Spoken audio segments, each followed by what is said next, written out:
the United Nations 2030 Agenda for Sustainable Development has dedicated goal number 5 to achieve gender equality and empower all women and girls.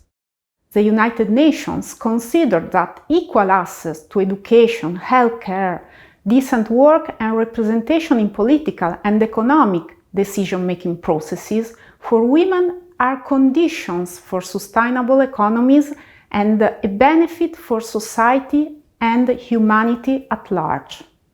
Currently, do you think women and men are equally distributed among different occupations, hierarchical levels, and academic disciplines? For example, if you think about the head of state, are they in majority men or women? And what about the top manager of big companies?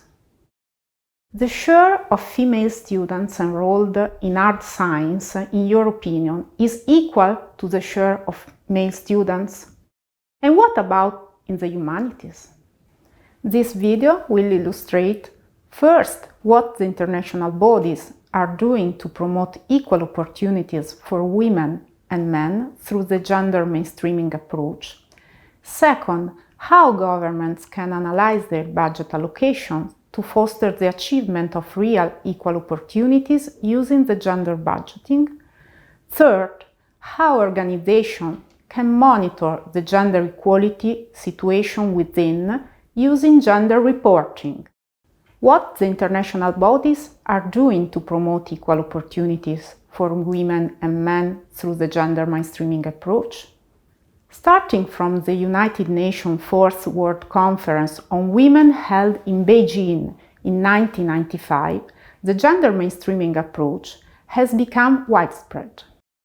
According to this approach, to promote equal opportunities, the gender perspective has to constitute an integral part of every action and every political, economic and social choice of governments.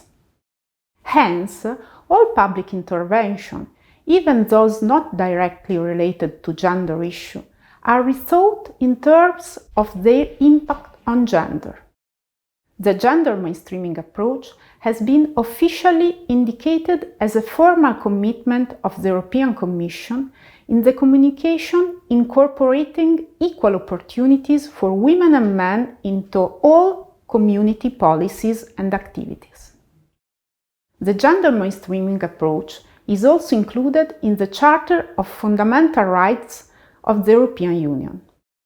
To implement the gender mainstreaming approach, a series of tools have been suggested, including the gender budgeting and the collection and reporting of data and statistics disaggregated by gender.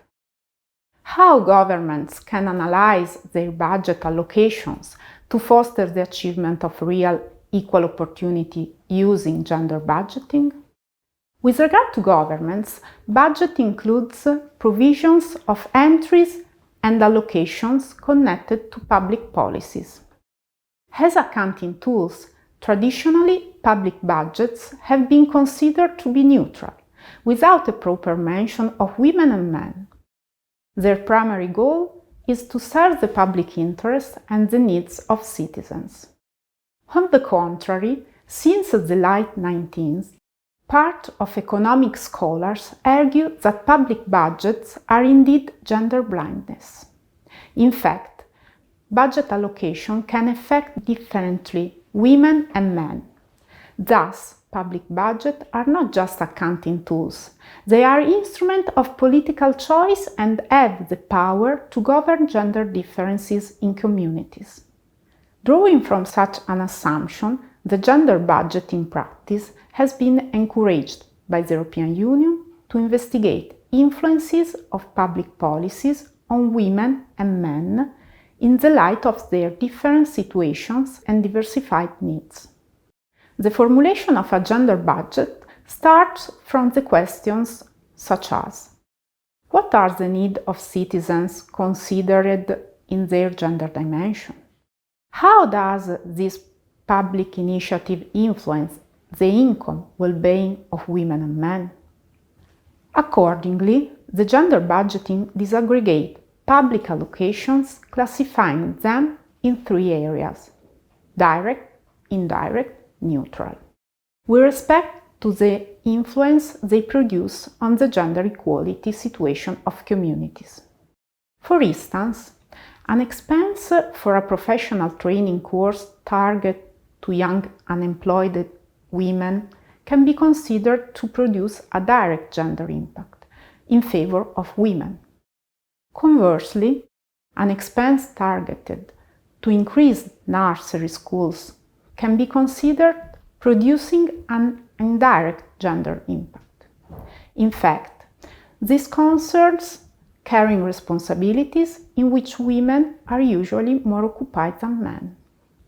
How organizations can monitor the gender equality situation within using gender reporting? Gender reporting involves a systematic process of collection, analysis, interpretation, and disclosure of statistics and data disaggregated by gender. The typical output of this process consists in the formulation of a gender report, that is a document disclosing the gender distribution inside an organization.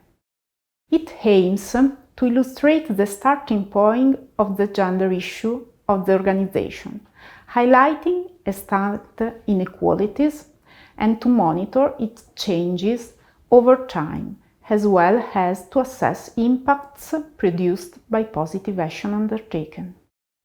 Vertical and horizontal segregations, glass ceiling, and gender pay gaps are phenomena usually highlighted by gender reports.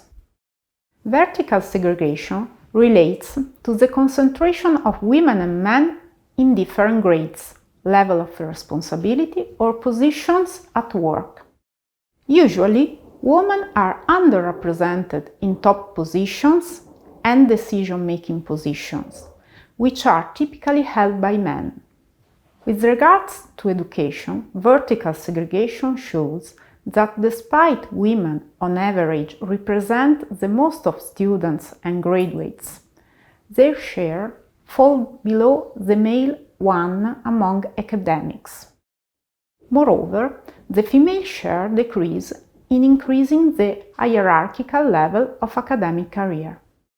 Horizontal segregation refers to the concentration of women and men in different sectors and/or occupations.